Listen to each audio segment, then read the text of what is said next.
What's going on, everybody? Chadley here, and in today's video we're going to be updating the Ties That Bind side of our God Fist Amara build.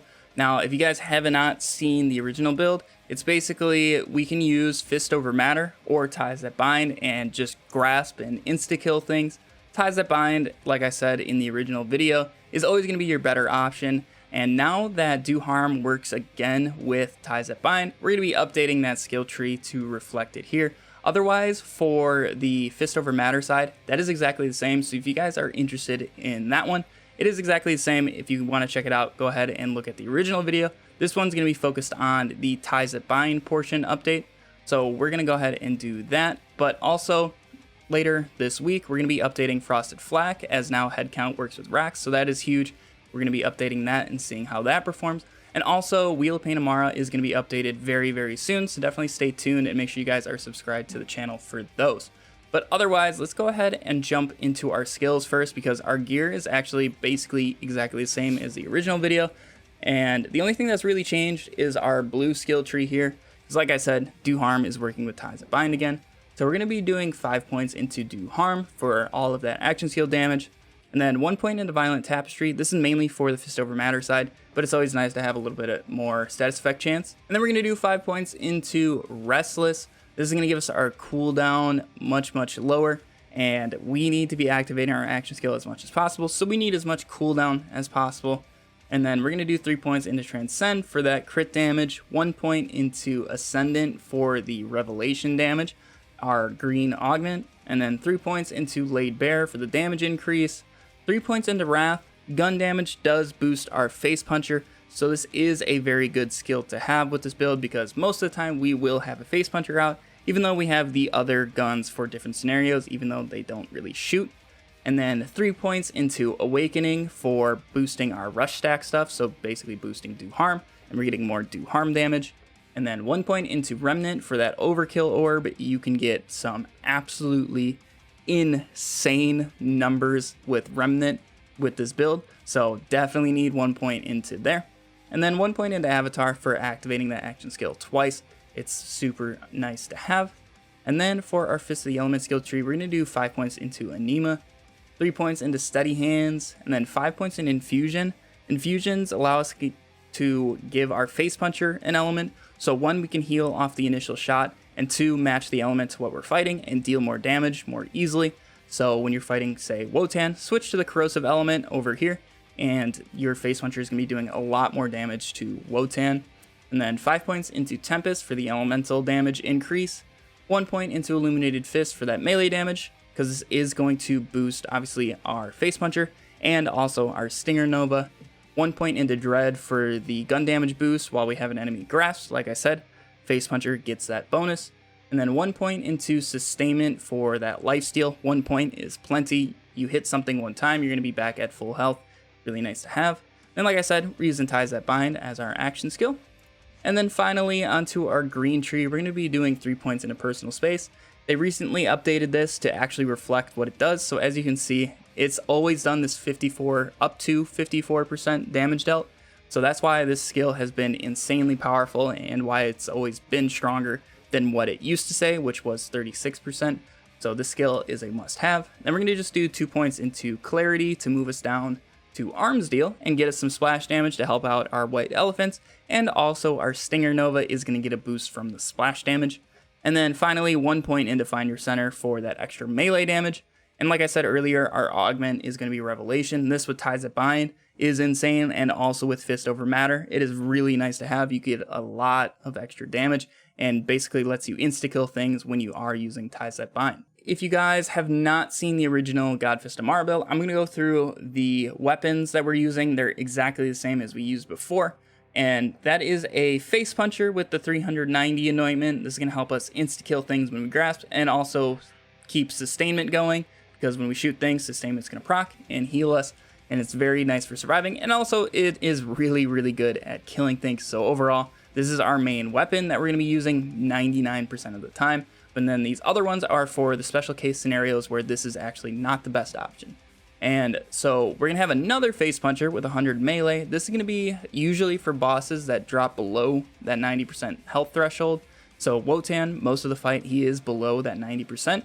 So I will have this one out during that fight until I need to insta-kill him, and then when I need to insta-kill him, I will pull out the Gargoyle, because it can roll with splash damage, which boosts our Stinger Nova, and it can roll with melee blades, and it can go up to 120% melee. This one's 60%, it works perfectly fine, but if you guys want the God roll, get 120% melee on a Gargoyle that has 200 splash as the anointment. And then if you guys just want to one-hit things, you have a Linoge, because it's super easy to get it with 120 melee, with the 390 anointment. All of that damage is going to boost our Stinger stuff, and overall, everything is just going to get one shot. It's super, super easy. And then, like I said, we are using a Stinger Shield as our shield, and then the only difference is we can use whatever element we want. Now, if you guys are fighting armor, put on the corrosive one. If you're fighting flesh, put on the fire one. And if you're fighting shields, put on a radiation or a shock one, and you guys will be good to go. Normally, for like say the Maliwan takedown, I will run a corrosive one. And then with our artifacts, we're going to be using the different stones, white elephants. So what I mean by different stones is there's all of the different elements. So there's shock stone, there's corrosive stone, fire stone, radiation stone, and so on. So I will just kind of mix and match these for whatever content I'm doing. So like I said, the Maliwan takedown, I will run a corrosive stinger and a corrosive stone white elephant with a grenade that has bonus radiation on it. You guys can either use its piss or fish slaps. The fish slaps are just good at activating Groundbreaker when you guys need to. Normally, I don't really use those too much. You're more than welcome to. So I just kind of go with the debuffs with its piss, but it's completely up to you. And then our class mod, we're just going to be using a Phase Zerker. The skills on it really don't matter. Just look for good passives and you guys will be good to go.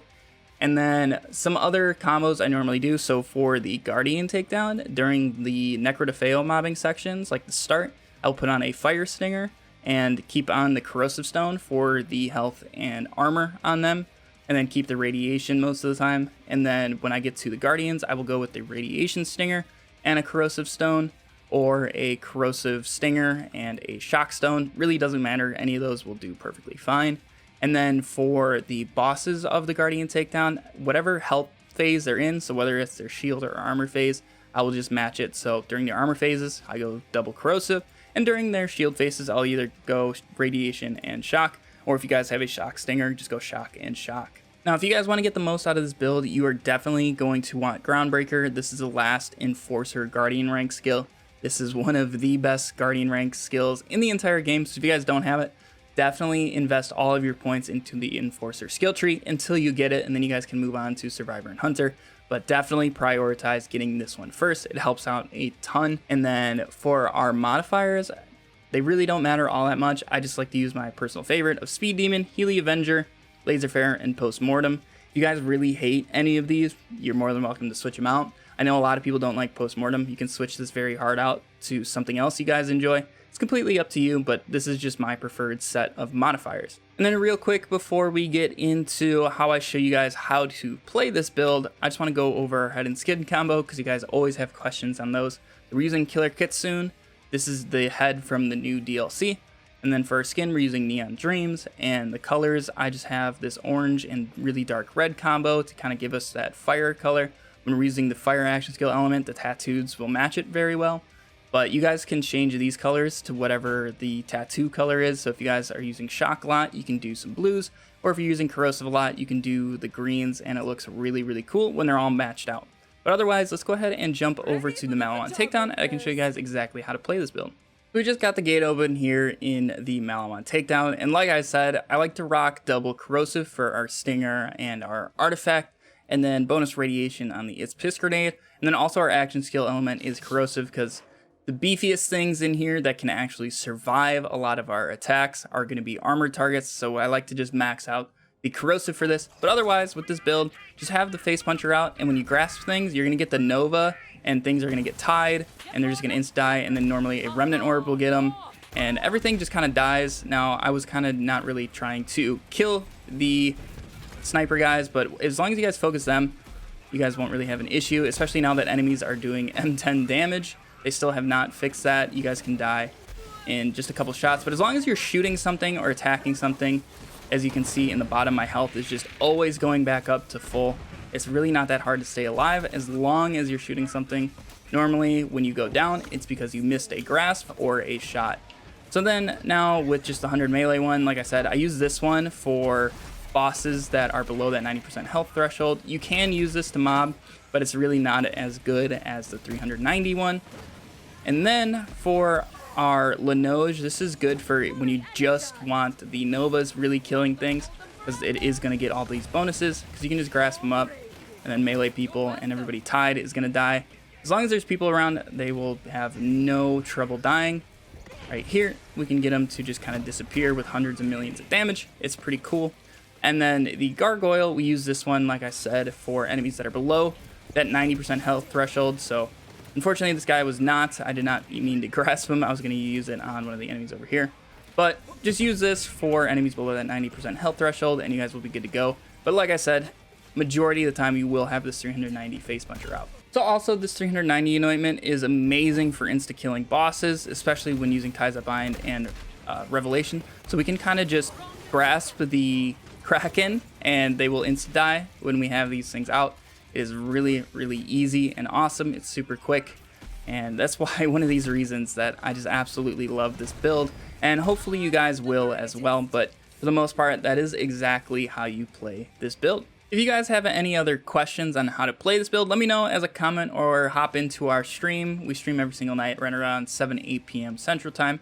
So if you guys have questions, it's super easy for me to explain them over there. But also comments work fantastic as well. I'd be more than happy to help you guys out. But thank you so much for watching this updated build video. I think Fist Amara is probably one of the best Amara builds at the moment, considering the hit that bonus elements and bonus projectiles took with the recent patch, because that was something that Amara did very, very well, and now that doesn't work anymore. So this thing is seriously just an absolute beast, and I highly, highly recommend you guys give this build a try. It is a lot of fun. Personally, one of my favorite Amara builds.